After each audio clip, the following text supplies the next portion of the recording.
갑자기 꽃샘 추위, 봄을 시샘하는 추위가 왔습니다. 오늘 아침에 영하 4도라고 했고 낮에는 오후 영상 2도 정도밖에 안 됩니다. 내일 모레까지 또 갑자기 춥다니까 건강 조심하시고 또 바람도 갑자기 많이 붑니다.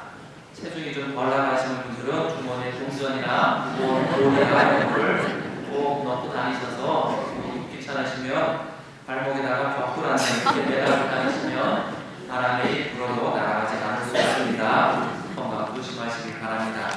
지난주에는 11시 때 평화방송에서 와서 중계를 했습니다. 그래서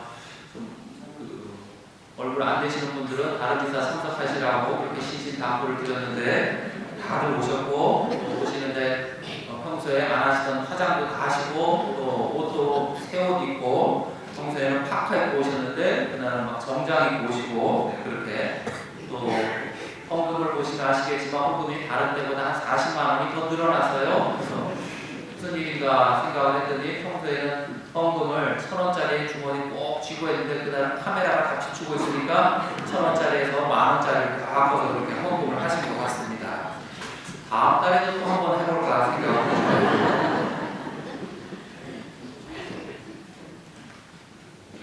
돌아가신 그 소설 또 문학을 하셨던 박완서 선생님이라고 천주교 신자였는데 박완서 선생님이라고 계셨는데 작년인가 돌아가셨죠? 그 선생님이 어떤 사석에서 이런 말씀을 하신 적이 있답니다. 예전에는 사람의 수명이 되게 60세 넘으면 이제 죽을 때가 다 됐다 하는데 요새는 의학이 워낙 발달을 해서 이제 80세, 90세 이쯤 돼야지 이제 죽을 때가 다 됐다. 왜냐하면 평균 수명 자체가 많이 늘어났기 때문에 이제는 나이를 옛날 나이로 생각을 하면 안 된다라는 이야기를 하신 적이 있답니다. 그래서 신체적인 혹은 정신적인 사회적인 나이는 지금 나이에서 곱하기 0.7을 하면은 옛날 나이와 비슷하다고 했답니다. 그러니까 만약에 내가 지금 나이가 60이다 그러면 0.7을 곱하면 42살이 되는 겁니다. 그러니까 옛날로 42살이 지금이 한 60 정도 되는 겁니다. 옛날에는 환갑 잔치를 했는데 요즘은 환갑 잔치를 하는 사람은 없습니다.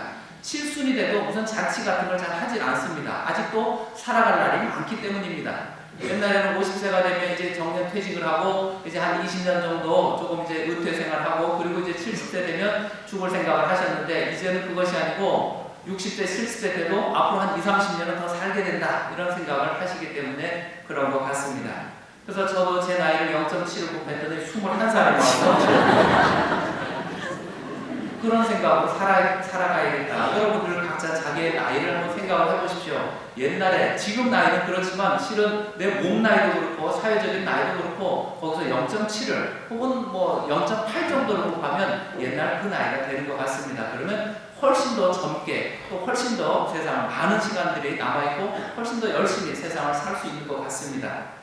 각자 자기가 마음 먹기에 따라서 삶을 대하는 또 삶을 살아가는 태도가 이렇게 달라지는 것 같습니다.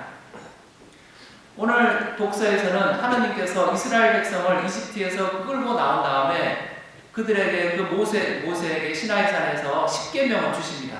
우리는 흔히 계명이라고 그러면 되게 억압하는 것, 우리를 얽매이는 굴레라고 생각을 많이 합니다.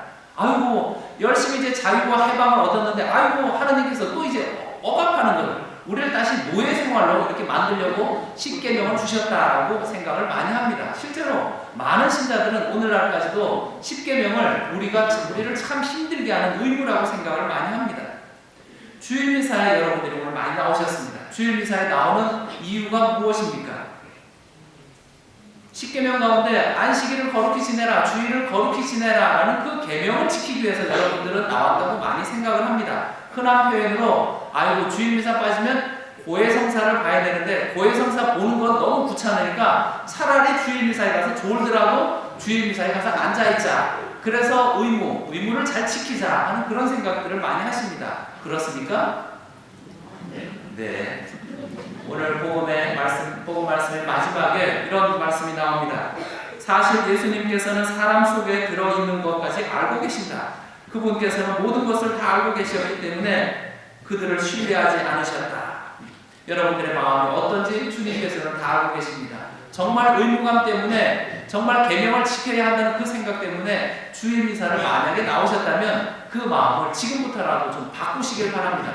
우리가 주일 미사에 나오는 이유는 한 가지입니다. 지난 한 주간 동안 하나님께서 나에게 너무 많은 은총을 베푸셔서 그 은총에 대해서 하나님께 감사드리러 이 자리에 나온 것입니다. 그리고 찬미와 찬양을 드리면서 하나님 감사합니다 하고 하나님께 찬양을 드리고 하나님께서는 그 감사의 기도를 받으시고 그것을 다시 축복해 주십니다. 여러분들의 삶을 축복해 주시고 그리고 당신의 몸과 피를 여러분들에게 나누어 주십니다. 다음 한 주간을 은총 중에 살 수 있도록 여러분들을 격려해 주는 자리가 바로 이 주일 미사입니다. 이런 생각 없이 의무니까 가자. 아이고 안 가면 판공성사 봐야 된다. 안 그래도 판공성사 다 봤는데 이제는 주일 미사 빠지면 안 된다. 또 봐야 되니까. 하나님께서 계명을 사람들에게 계명을 주실 때는 그런 뜻으로 준 것이 아닙니다. 너네들 이 계명을 지키려고 고생 좀 해라 하고 주신 것이 절대 아닙니다. 구약성서에서 하나님의 법, 하나님의 길, 하나님의 계명과 관련된 이야기가 나오면 그것은 그 길은 사람들한테 너희는 이 길을 따라라 하는 뜻으로 보여준 것이 아니고 하나님이 당신이 나는 이렇게 산다 하고 보여주신 것입니다. 십계명을 보면 영어로 이렇게 표현합니다. 너희는 사람을 죽이지 말라 하면 do not kill. 사람을 죽이지 마라. 그런데 성경에 보면 그렇게 표현이 안 되어 있습니다. You shall not kill. 물론 shall not이라는 그 조동사에도 분명히 하지 말라는 금령이 있습니다. 그런데 그것은 다른 뜻으로 생각해 볼 수 있습니다. You shall not kill. 너희는 사람을 죽이지 않게 될 것이다. 미래형 직설법입니다. 너희는 사람을 죽이지 않게 될 것이다. 하느님 나와 함께 산다면 너희는 사람을 죽이지 않게 될 것이다. 너희는 거짓말하지 않게 될 것이다. 너희는 도둑질하지 않게 될 것이다. 사람의 본성이 원래 악합니다. 원죄를 지어서 자꾸 악으로 기울어지는 성향이 있습니다. 그런데 하나님께서는 당신이 사는 길을 우리에게 보여주십니다. 나는 도둑질하지 않아. 나는 사람을 죽이지 않아. 나는 거짓말을 하지 않아. 그러니 너희도 나처럼 그렇게 살자 하고 그 당신의 삶으로 초대하시는 겁니다. 하느님과 함께 그 하느님의 사랑을 늘 기억하고 산다면 이제 우리도 하느님스럽게 하느님답게 거짓말하지 않고 살아갈 수 있습니다. 사람을 죽이지 않고 살아갈 수 있습니다. 주의를 거룩하게 지내며 살아갈 수 있습니다. 그것은 우리를 얽매이기 위해서 굴레를 만든 것이 아니고 하나님께서 당신의 그 행복한 거룩한 그리고 해방과 자유의 그 삶으로 우리를 초대한 것입니다. 계명은 이제 우리를 힘들게 만드는 것이 아니고 이것이 당신의 삶으로 우리에게 초대하는 그 초대의 말씀이구나 라고 생각을 하시기 바랍니다. 그러면 계명에 대한 우리의 생각이 달라집니다. 나이에 대한 우리의 생각이 달라지듯이 말입니다. 얼마 전에 사무실로 전화 한 분이 와서 어떤 남자가 저와 면담하기를 청했습니다. 그래서 누구냐? 아무도 모른다고 그래서 그럼 날짜를 제가 정해주고 언제 보자고 했습니다. 나중에 성당에 저를 찾아왔는데 저는 처음 보는 청년이었습니다.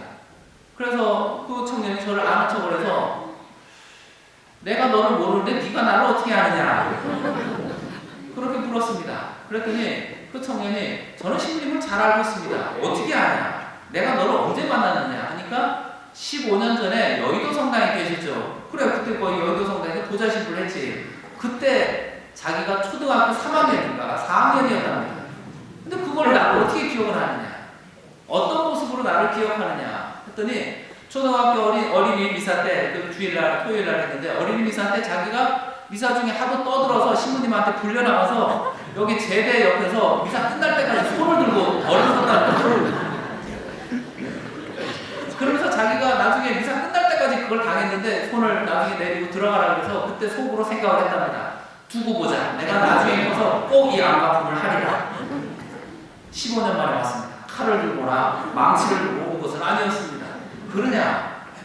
근데 너 내가 그때 그 신부건 어떻게 하느냐? 그때 보좌 신부들이 여럿이 있었고 뭐 계속 바뀌었는데 내가 그 신부건 어떻게 하느냐? 나는 기억이 없다. 했더니 신부님 제 이름이 뭔지 아십니까?